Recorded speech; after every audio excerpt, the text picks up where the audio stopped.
Nathan says in North Carolina for a foreclosure, a 10-day right of redemption is given. Yeah, so remember, foreclosures are handled by the trustee. It's an auction at the county courthouse because of the power of sale foreclosure. And when the auction ends, it opens up the 10-day upset bid period in North Carolina. And so remember what happens is anybody can go to the clerk of court's office and put in an upset bid on any of these properties at the clerk of court. And anytime somebody puts in an upset bid, it restarts the 10-day clock. And so in North Carolina, you have the option as the grantor in this deed of trust relationship, the borrower, to pay off the loan in full anytime during any of those upset bid periods. And you can stop the foreclosure.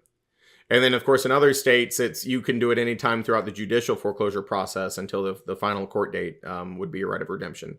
So during the foreclosure process in all states, you can potentially stop the foreclosure from happening. And this is before the auction, before the foreclosure.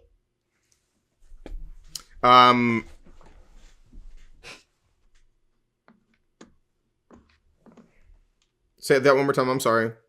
Is this before the actual auction has happened? Yes. Well, no, not before the auction has happened. You mean the upset bid period? So, sorry, I think my bandwidth is I'm kind of lagging right now, so I'm going to switch off my video. Okay. So my question is, this 10-day redemption period is before the auction has happened? No, the auction ends and that 10 days starts. So like they will actually hold the auction at county courthouse steps. And when they say sold and somebody wins the auction, that's when this 10-day upset bid period exists in North Carolina. And so at that point, even after it stops the auction, anybody can go to the clerk of court's office and put in a silent upset bid. It has to be minimums on how much they go up by. And anytime somebody does that silent upset bid, then somebody will, it will restart that 10-day period over. Got it. Thanks. I remember a test question which said prior and after. It gave two options. Yeah, it's after the auction ends is when that upset bid period starts. Cool. Yep.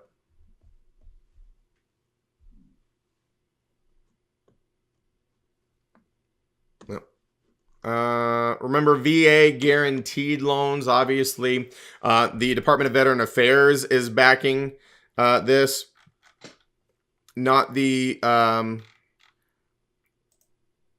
FHA or anything like that. And so it is guaranteed because they're willing to write the check, and it's not covering the whole loan. It's covering that 20% spread because VA loans are 0% down payments, which means both our FHA and VA are really, really high loan to value ratios. Remember the other thing I told you from a VA testable point of view, you can even roll in some cost. So it could actually be even greater than 100% loan to value ratio because some costs can be rolled into it. Now, I told you there's some confusion on the textbook versus the real world, whether it's the filing fee or the closing costs. Don't stress about that, but it can be more. Remember, the VA is not the one typically lending the money or setting the rates. However, be careful on the test. It is under rare circumstances possible for the VA to lend the money. It's not common, but it can happen. Of course, it goes off the certificate of eligibility. It's based on your entitlement, years of service. This is for military only, spouses, widows, widowers, things of that nature. Remember, both the FHA and VA loans deal with appraisals. In the VA, it's called a CRV, Certificate of Reasonable Value. And they're only going to lend you 100% of that CRV. And so if it doesn't appraise, can you still buy it? Yes. But you're going to be paying for the rest of it out of pocket from a bank account that you disclosed to the VA. So they're aware of it. That's right, Nathan. Widowers that don't remarry. Exactly. What you got, Jonathan? There was a question that I was on the practice final for this one for certificate of eligibility. It was something along the lines of, does the certificate of eligibility do like which of the following, like how much money the bank will lend them or how much of a house they can buy? And it was kind of, I wasn't really sure on Yeah, let's talk about it. The certificate of eligibility only discloses your entitlement. Basically, it discloses how much they would guarantee 20% of. It does not have anything to do with how much you can borrow, though. Because, here's the thing. you still have to qualify. So, I mean, if you're a military and you want to buy $1 million house, there is no maximum. You could potentially have $1 million worth of entitlement depending on your years of service, but you would have to qualify to buy that $1 million house based on your income, your assets, your other stuff. So that certificate of eligibility doesn't tell you how much house you can afford. It just tells you how much they will guarantee or protect, in the instance of your default. And so same thing too. Let's say that you're buying $1 million house, and you've only got $400,000 worth of entitlement. They're not going to cover or protect up to $1 million house. So that you would need to call to check on what your level of entitlement was, but then separately you would have to qualify for that loan itself. And so to your example, if you wanted to buy that $1 million house, and you only had a certificate of eligibility for $400,000. If you could make up that difference, could you buy that house? Yeah, absolutely. Okay. Yeah, if you could make up the difference in what they're not going to protect, I mean, you could, but I mean, obviously, the whole perk of the VA loan is no down payment. If you got $600,000 for a down payment, and then they're going to protect the other $400,000, could you do it? Sure. And that's where the answer is always going to be: how do you figure out your entitlement? Contact the Department of Veteran Affairs and get your certificate of eligibility. Well, that's helpful. Thank you. Yep. This certificate is also what you're entitled to, such as education loans. There you go. So a lot of information on there. And what is the VA document that you need that specifies the max loan amount? There is no VA document. Oh, well, you're talking about, yet again, the certificate of eligibility, how much they'd protect. I think Nathan answered it for me, but I thought when I was reviewing last night, there was one other document, I guess, besides this certificate of eligibility that folks needed for a VA loan. Yeah, that's pretty much what it is, Robert. It's generally for everything. So Okay. it's just your entitlements. So that would cover education, loans. For instance, I went through the fire academy. I could get paid back housing from that eligibility status, what I was entitled to. Okay. Hey, Perfect. speaking of which, Nathan, just out of curiosity, do you know, because I have students call me every once in a while and ask, and you may have even asked me this too, if there's any kind of VA bill, education bill benefits to a trade school, I don't know how that works. Is that something that they would cover? So you need to go on the VA website itself and search if it's eligible. So, for instance, when I went to the fire academy, I had to search the specific academy, location, everything else to actually see if it qualifies. Yours, I don't think it does, but I think you could be eligible for that if you sign up or your company signs up for it. I might look into that. I mean, if it was something that I thought I could do, I would totally do it. I'd be all for that. Simeon, you got some input there? What are you thinking?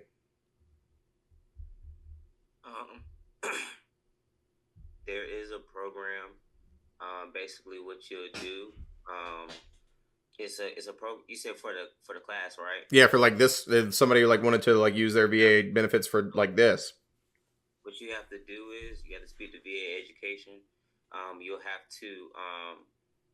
to take the class first. So you have to take the class. Once you pass it, you'll send in the receipt, and it's basically a reimbursement. Oh, okay. So if I at the very least, I could get details on that to share with students who are military. So then that way I could give them all the requisite paperwork they need to help them get reimbursed for it. That'd be cool. Yeah. Yeah. That's the information. I'll send it. Yeah. Send it to me. That'd be awesome. Yeah, that's it. Yeah, if it qualifies, I'll have to look into that. Cause I mean, if it would, I'd be happy to start providing, that. I mean, I'd love to advertise that we, would work with, vets to get that covered, by their VA bill. That's awesome. It's good to have your company have that eligibility status as well. So, you're going to get a lot more advertisement your way for veterans. Yeah, I'd love that. I'm going to look into it because if it's possible, I'm going to do it. I can send you what I know about it as well. Yeah, Simeon and Nathan, send me what you got, and I'll do some research because, after CE season, I'd love to get that going. That'd be awesome. Remember the other thing too, because these FHA loans, VA loans, these government backed, they are always allowed to be assumed. They do not contain these alienation clauses, also called the due on sale clause. But the cautionary tale is a non-vet can assume a VA loan, but that would tie up the veteran's entitlement. So if this non-vet assumes it and screws it up, they could lose their eligibility or their restoration of entitlement may fail. And so if somebody's assuming the loan that's a vet, you would also want separate paperwork to release them of liability for their entitlement, meaning it's the other person's entitlement tied into it. Of course, the other one, USDA loans, U.S. Department of Agriculture, yet again, 100% loan to value ratios. It is possible to make too much money. This is for lower to moderate income in more rural areas. It's based on maps only. USDA.gov would be the only place to see if it was eligible for this. Remember the big cautions in some of these financing things. Their purchase money mortgage is true seller financing, where the seller transfers legal title at closing and acts like the bank, right? They take back a promissory note and a mortgage or deed of trust against the property, just like a bank would in a purchase money mortgage, right? They transfer legal title at closing and then act like the bank. In a land contract, also called a land sales contract, contract for deed, all these crazy names, there is this installment payment plan. So it's a sales contract and a financing document together. You need an attorney to draft this up, and the buyer is going to treat it like their own, and they're going to be making payments on it until they will eventually own it. And the key piece of the land contract and the huge differentiation between the purchase money mortgage is in the land contract, the buyer is said to hold equitable title during the duration and would not receive legal title until the final installment payment is made. I'm going to click that link and then save it for later. Wait, and that, as opposed to the land contract versus like a regular contract? Yeah, so yeah, be very careful, because in like a regular sales contract, it's just a sales contract, and what that means is that it's going to end in the transfer of money for real property because we're borrowing money from the bank. But in a land contract, there is no bank. You're basically making payments directly to the seller. And so it's basically like a layaway program. I told you the best way to think of the land contract is kind of like a rent to own. You're living there, you're treating it like your own, you're paying insurance, you're paying the taxes, and you're making these payments to the seller. There's no bank involved, and when you make the last payment to the seller, they will transfer legal title to you. Okay. And I guess something that confused me is like with a sales contract, you don't have. Now I'm confused, but it's like I thought you got legal payment or legal title after you made your mortgage was amortized. You don't confuse the two concepts. So in a sales contract, like Robert, you're selling the house to me, and you and I have a sales contract. I'm buying your house, you're the seller. Are you with me? Yeah. What that contract is stating is that at closing, settlement, you're going to transfer legal title to me, and I'm going to give you money. So am I getting legal title to your property at closing in a sales contract? Yes. Okay. But if I'm borrowing money from the bank, I am, as the owner in North Carolina, going to turn around and transfer that legal title over to the trustee. But that doesn't change the fact that I did get legal title from you in a standard sales contract. Okay. Yeah, so don't confuse like the sales. I did get legal title, but because I wanted to borrow money, I did transfer it over. But these are different, right? This is the purchase money mortgage is where there is no bank. The seller's the bank. So the seller basically transfers the house to the buyer, and then the seller has you sign a promissory note. So you're paying the seller plus payments plus interest, and the seller takes back a deed of trust against the property. So if you default, they can foreclose on you and take the property back. That's a purchase money mortgage. In a land contract, there's no bank, and there's also no legal title transfer initially.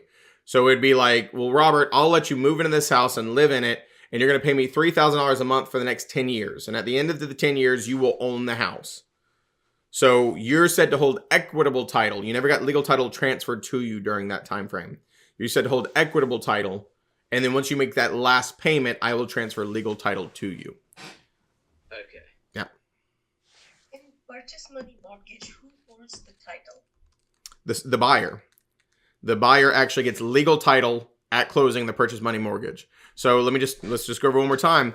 So if ECTA and I agree to a purchase money mortgage, we're going to have a proposed closing date. And that closing date is where I'm going to have the attorney draft up the deed of trust and the promissory note. And then I'm going to transfer legal title to ECTA. And now ECTA is going to start making payments to me, not the bank. I am the bank. I'm the seller. So she's going to start making payments to me every month plus interest for the next 30 years. And if she defaults at any point in time, I can foreclose just like a bank can. Although, it would be a little bit different because I could take the title back to the property. And remember, in North Carolina, deficiency judgments are not allowed on seller financing like purchase money mortgages. But that's the key piece. You have equitable title during that process? Not in the purchase money mortgage. No, you got to be careful. Purchase money. After. Who are you talking about? The seller or the buyer? The seller in a purchase money mortgage situation. The seller is not holding legal title, but they have a deed of trust. You know, like the security instrument against the property. So it's kind of weird. It's always tested as the buyer is holding legal title. But do we really, in North Carolina, get that legal title back by way of that deed of trust? Yes, but it's not going to be tested that way. So just be very careful. The seller transfers legal title to the buyer at closing and then takes back a promissory note and a deed of trust, which that deed of trust technically takes that legal title back temporarily, but they were given legal title initially. You just got to be very careful on these because they can get very confusing. Okay, yeah, so then the buyer maintains legal title all the way through the end of their last payment? Yeah, and then that point, then we would record a satisfaction in that deed of trust stating that the seller no longer has a right to go after it, just like we would with the bank. Okay, perfect. Yep.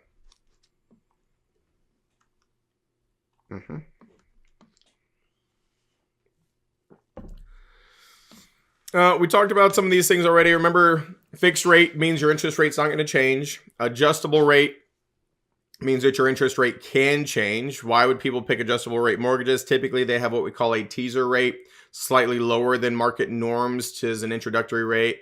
And then there is no one size fits all for ARMs or adjustable rate mortgages. They could be locked in for 5 years and then change every year. They could be set where they change every 2 years. It just depends. There's 2-year ARMs, 5-year ARMs, 5-1s, there's a lot of different ones. I told you the really dangerous thing, these sometimes have rate caps and payment caps, as you see here. And of course, rate caps is good, but payment caps can be a problem because if your interest rate goes so high and then your payment's capped, where now your monthly payment is not even enough to cover your interest, that results in this thing called negative amortization, which means your balance is going up because you're not even paying off the interest you owe, so it's getting tacked on. Very dangerous thing. Of course, all these other, vocab things we talked about. Graduated payments is where the go up on a monthly basis. Growing equity mortgage loan, which is where your payment goes up in order to pay down your balance faster. Grow equity, as the name implies. Construction loans, I told you, highest risk. The biggest thing of these is they have draws. You may be pre-approved for $500,000. You're not borrowing $500,000 right off the get-go because you'd be paying interest on all that. So you pull out the draws as you need it, so that way you're only paying interest. And as we talked about when we went over that section, you're typically paying interest only until you finalize it. And at that point, it's going to convert to a fully amortized, fixed rate mortgage under most circumstances. Remember, blanket mortgage covers multiple pieces of property.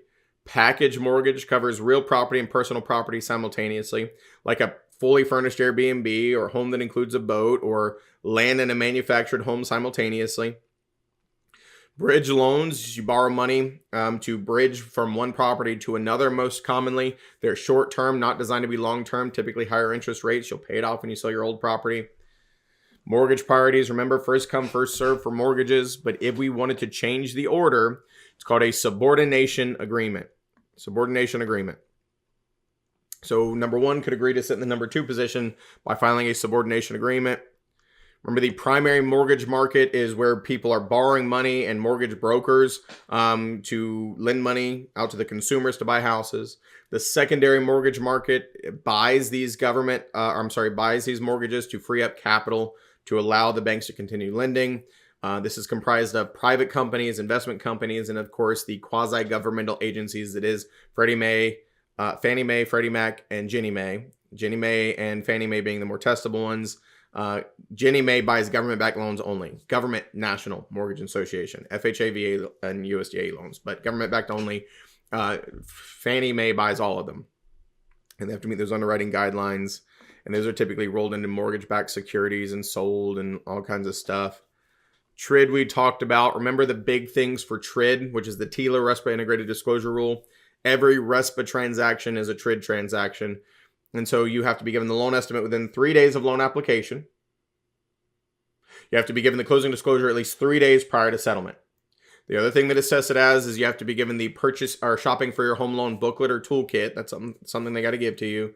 And then remember, for the sake of days, it's business days. And for TRID, it does include Saturday. So it'd be Monday through Saturday. Sundays are excluded. Holidays are excluded. Adequacy of income. Remember, we talked about these, your debt to income ratios, your assets, your things of that nature. When we're dealing with a conventional loan, 28 and 36% ratios is what they look at. Remember what those numbers are. 28% of your gross monthly income. Your total housing expense cannot exceed 28% of your gross monthly income.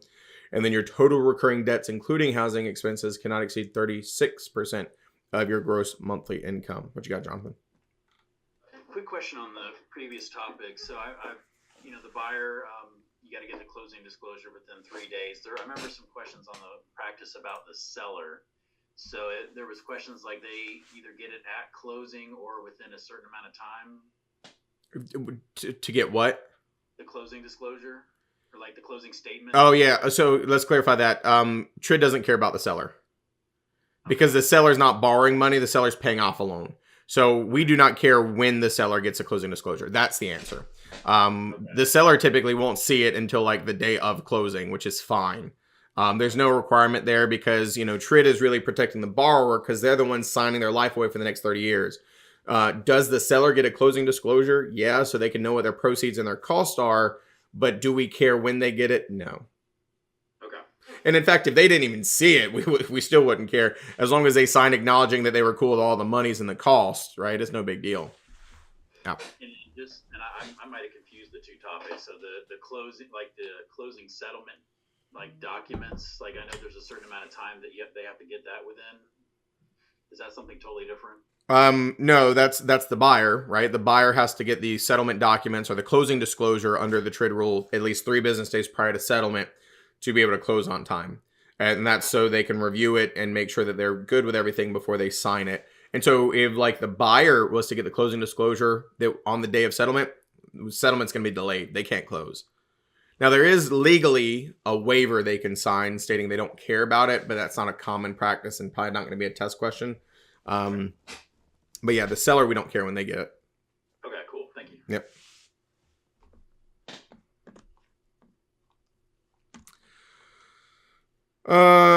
Remember Truth in Lending Act, also called Regulation Z, deals with trigger terms. If we give you any specific loan costs, right? Only $100 a month, only 2% down, only, $3,000 in closing costs, only, whatever it be. If it's a specific number dealing with loan stuff, it triggers the need for additional disclosures. But be careful, because if we say seller paying $2,000 in closing costs, that's not a loan cost. That's just a seller willing to give you money. If we say low or, reasonable payments, that's not a specific number. That is a generalization. That's okay. So it has to be specific numbers that trigger the need for additional disclosures. And this is administered by the CFPB, which is the Consumer Financial Protection Bureau. And then remember RESPA, also called Regulation X. All real estate transactions trigger, well, not all, but residential borrowing money from a federally backed depository triggers RESPA, which also triggers TILA, which is why we call it the TRID rule for all the RESPA transactions.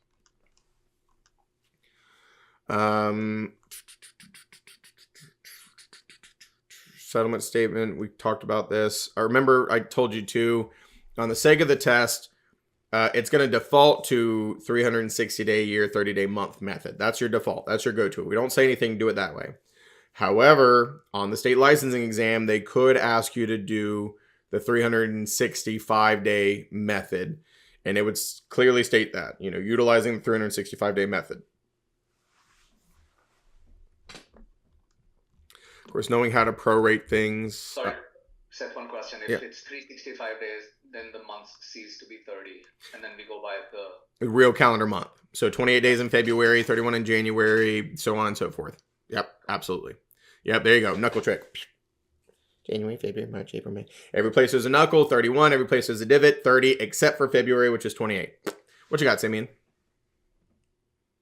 So you were saying that for your test or for the... For the state licensing exam, you could see both. My test is only based on 360. Yeah.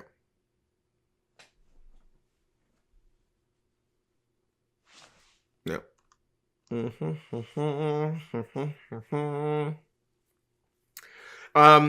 was one of our more recent sections. Obviously, this was the day that I fell deathly ill, but then we went through it all nonetheless.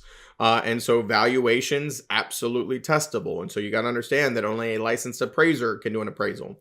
And an appraisal is an opinion of value done by a licensed appraiser at that time. Using standards of practice, they are determining what they think the property would sell for in an open and competitive market with competent parties. That's what they're deciding. Now, we as real estate brokers cannot do an appraisal, but what we can do is a CMA and a BPO.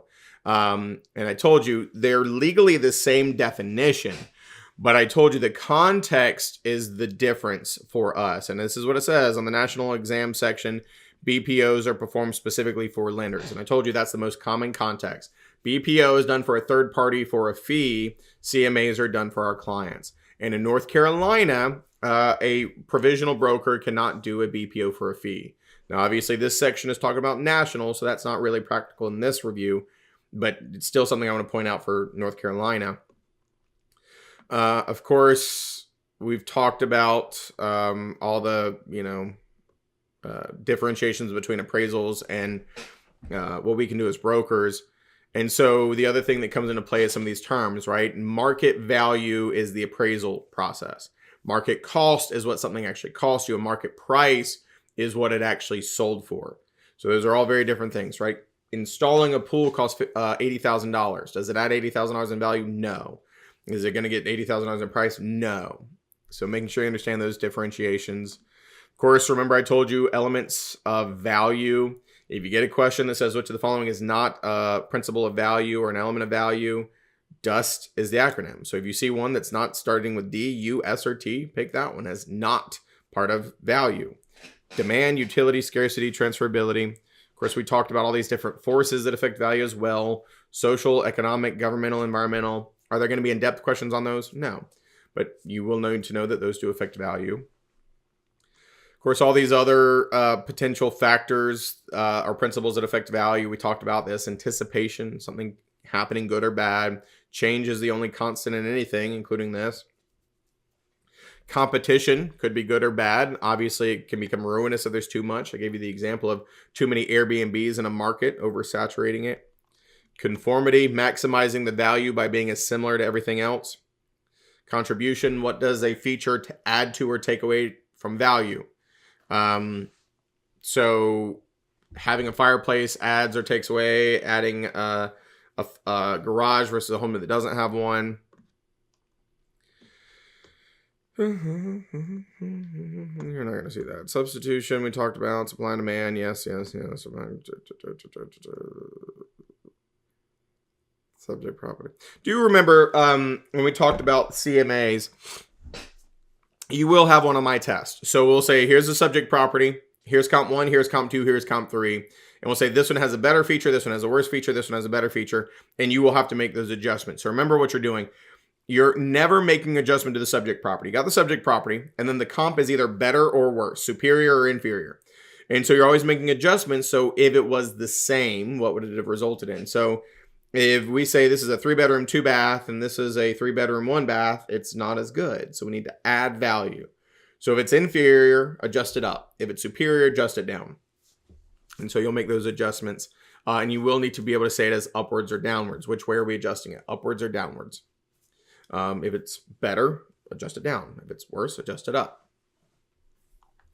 Remember, minimum of 3 comps, maximum of 5 in North Carolina. This says 3 to 4. 3 to 4 is good, but don't ever go more than 5. Similar as possible. Remember, I told you they want the least adjustments possible. So a test question, if there's a very similar neighborhood with the exact same features, pick that versus the same neighborhood with different adjustments. That's just the way they test it. I don't like it, but that's the way they test it. Wait, Seth, will you repeat your last? Yeah. If they say you've got a comp that's in a similar neighborhood as your subject property with the exact same features, meaning your subject's 3-bedroom, 2-bathroom, this one is also a 3-bedroom, 2-bathroom. And then you've got another comp that's in the same neighborhood as your subject property, but it's a 4-bedroom, 2-bathroom. You're going to pick the one in the similar neighborhood because there's less adjustments needed. If it's similar, it's stating it's similar enough that the values are going to be in line. So you want to pick the one with the fewest adjustments. So if you pick the one in your neighborhood, you're going to have to adjust for that 4 versus 3 bedrooms. And that's more adjustments. Remember, some of the most obnoxious pieces of the valuation section is going to be the cost approach crap. Because the whole thing with the cost approach is what would it cost to rebuild this building brand new, stick for stick, brick for brick, minus depreciation, and then to add the value of the land back in. Well, there are those 3 different methods of replacing things: quantity survey method, unit in place method, and square foot method. Nathan, your lowest scoring section, everybody's. It's just, I hate that this is testable. I told you, it's the bane of my existence. It's the bane of your existence. I know. So the other thing that gets kind of confusing is the cost approach can also arguably be tested as it will also include the sales comparison approach. Why? Because we need to know the value of the land separately, because we add that in on its own. And so in some contexts, you have to use the sales comparison approach to figure out the value of the land if there was no building on it. And so that can be added in at the end of it. So different methods of figuring out what it would cost brand new, and then you subtract depreciation. Well, yet again, there's a million different ways you can do depreciation.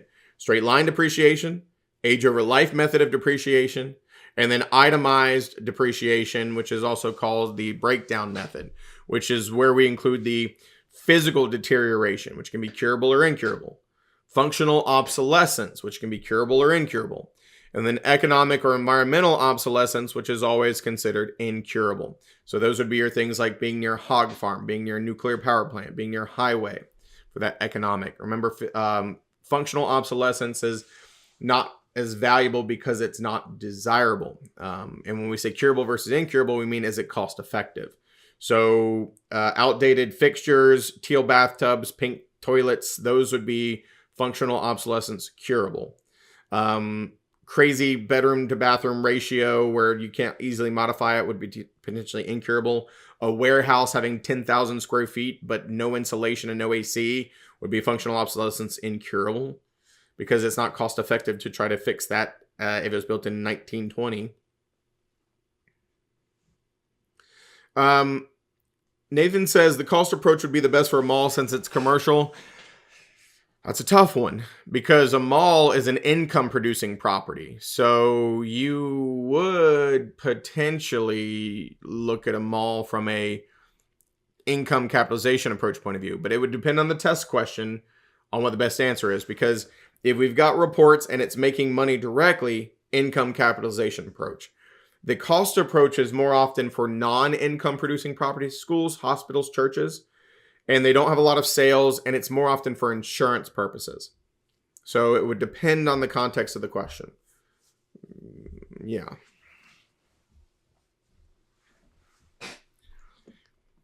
Remember the terms effective age, not actual age. It's how old it acts. That clock can be reset by maintaining the property. Economic life is that time frame that we think it would probably be useful for if we did nothing to it. So it's just numbers that the appraiser is going to come up with. Remember the income capitalization approach we said is for an income producing property. Please vacuum every office nightly. Potential gross income in a perfect world, what you could make, minus your vacancies and losses gives you your effective gross income. Effective gross income minus operating expenses gives you your NOI, and NOI is the magic number. So once you know your cap rate and your NOI divided by your cap rate tells you your value. Because what we're stating is if you have an NOI of, let me go ahead and pull up my calculator here.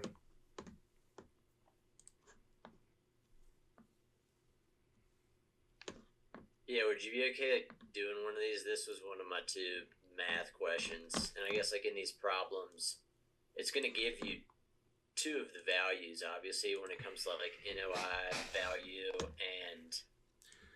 Yeah, which test were you on so I can pull it up and find the question? Was it the one attempt only one, or was it the practice final where you could repeat it? I think it was on the national single attempt, but it was, and really it was just ironing that out like the kind of like the formula and everything for all that. Let me find it.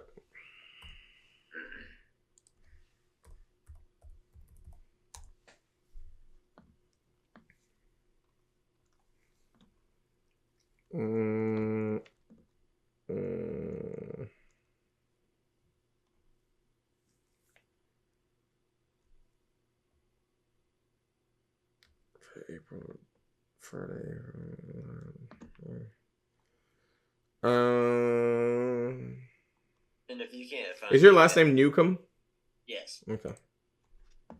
And the three, it's NOI, value, and market capitalization rate. That's the formula. Cap.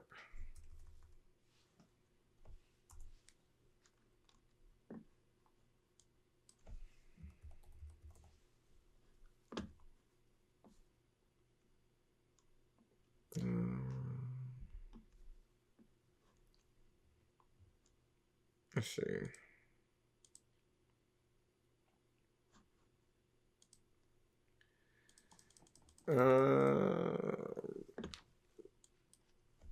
Do you remember what the question was about? It was an income capitalization question. It was, and I think it might have been on the test. It was. I don't remember which one it was. Okay, hold on. No, that's fine. Let me look at this one. I think maybe it was the other one because your single attempt one, I didn't see a question. Let's see, cap, right? Cap. I just know I blew some math involving. Yeah, I thought it was the net operating income, value, and capitalization rate.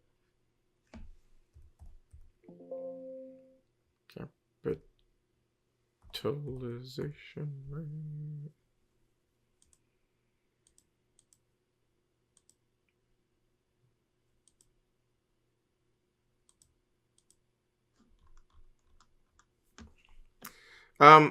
Let me just, because I can't find that specific style of question in there, and I don't know if it's income cap. Nope. Because I know, yeah, and I missed a couple of math ones. The other one about like your minimum income to qualify for a loan and your maximum debt percentage. I know that was another one. Yeah, let's see.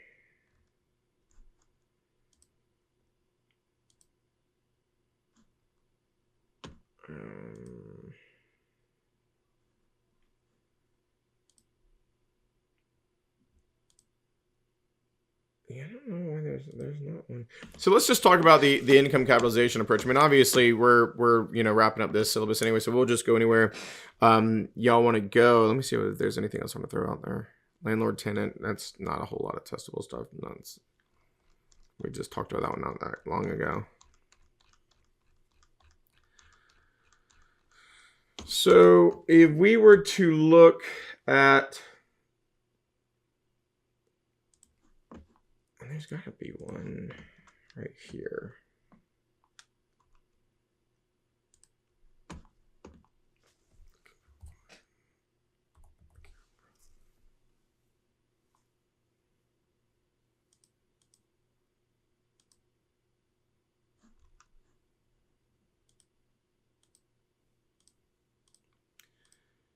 Yeah, at this point, anything you want to talk about, let me just kind of work through this with you.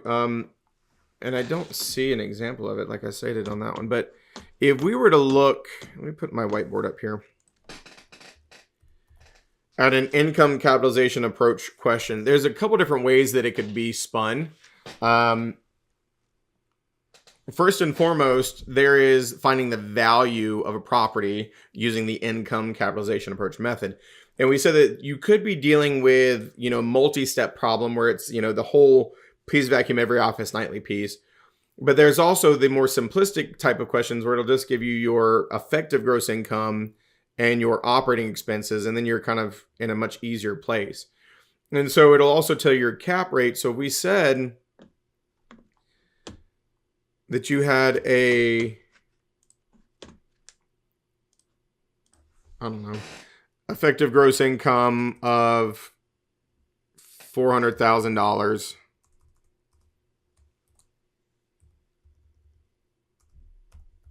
And then you had operating expenses of, I don't know, $85,000. And then we said that a reasonable cap rate was, 7.5%. This would be pretty straightforward because it's like, well, what's the value of this building? Okay, well, the cap rate tells us that an appraiser has determined that this type of investment would be purchased at a 7.5% cap rate. And remember, the cap rate is if you buy a building at a certain price, this is what you're going to see as a return on your investment. So if you bought it at $1 million, you'd be making 7.5% of that year over year in NOI. But because we determined what a reasonable cap rate is for these types of investments, we can use that to value the property. So if your effective gross income is $400,000, subtract out your operating expenses of $85,000, that gives us an NOI of $315,000. And so we could sell this for so much that this is only 7.5% of the sales price. So that's where we take your NOI, which is the magic number, and divide by your cap rate. This would be worth $4.2 million. Now, the other thing is, sometimes we just want to know the NOI. Sometimes we want to know what's not part of this. So if I say what's not part of the operating budget, debt service is not part of it. Of course, sometimes we would give you, there's a bunch of different ways we could spend this. And of course, if it's the long version, it's we got this many units renting for this much. And you would use that to figure out your potential gross income, which you can make in a perfect world. And then we say, well, you got like 6% for vacancies and losses. You'd subtract that out to now get your EGI. And then if we gave you your monthly operating expenses, you'd have to multiply this by 12 because these operating reports are always based on yearly. Does that help, Robert? Or yeah, go ahead. How did you get 4.2? I thought it was NOI divided by the cap rate, so 315,000 or 315,000 divided by. Would you be dividing by 0.075? Yeah, that's what I did. Okay, sweet. I was just making sure. Yeah. So your 400,000 minus your 85,000 in operating expenses gives us an NOI of 315. And then I converted, but use the calculator to help you. Divided by 7.5% is 0.075 as a percentage. So it's 4.2 million is what this would be worth. Okay, I'm tracking. What else do y'all want to talk about at this point? Let's just go anywhere and everywhere y'all want to go. I think I'm going to have to refresh myself on that section one more time before I take that test. The cap rate stuff? Cap rate, financing, net operating income. Yeah. Stuff like Yeah. PPI.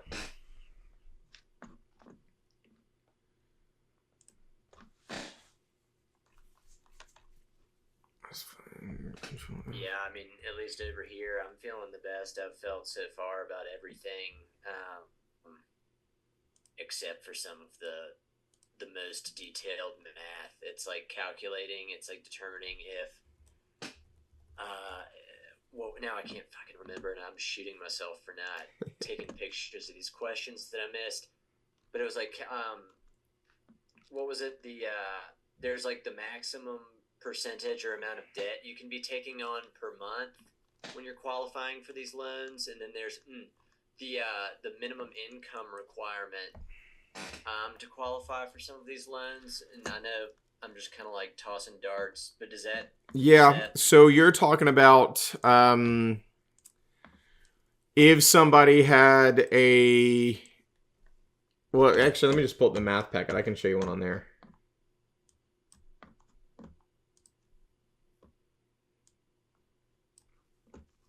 So remember, we did that.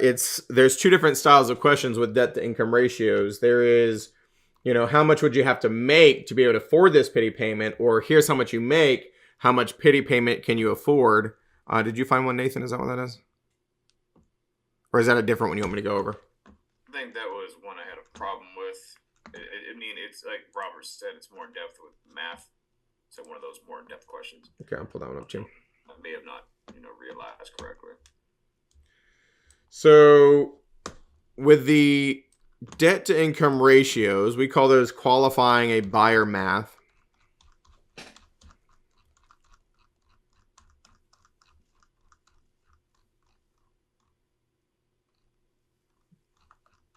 And then I'll do this one that you shared, Nathan, as well.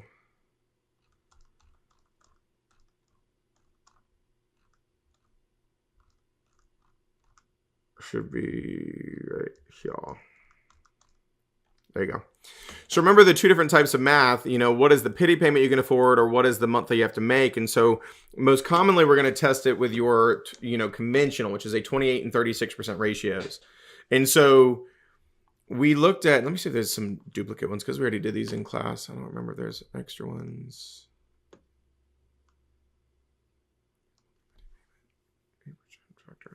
Yeah, and this is exactly what I was captaining the struggle bus on, was these Yeah. calculations and things like that. And then also exactly what Nathan posted too.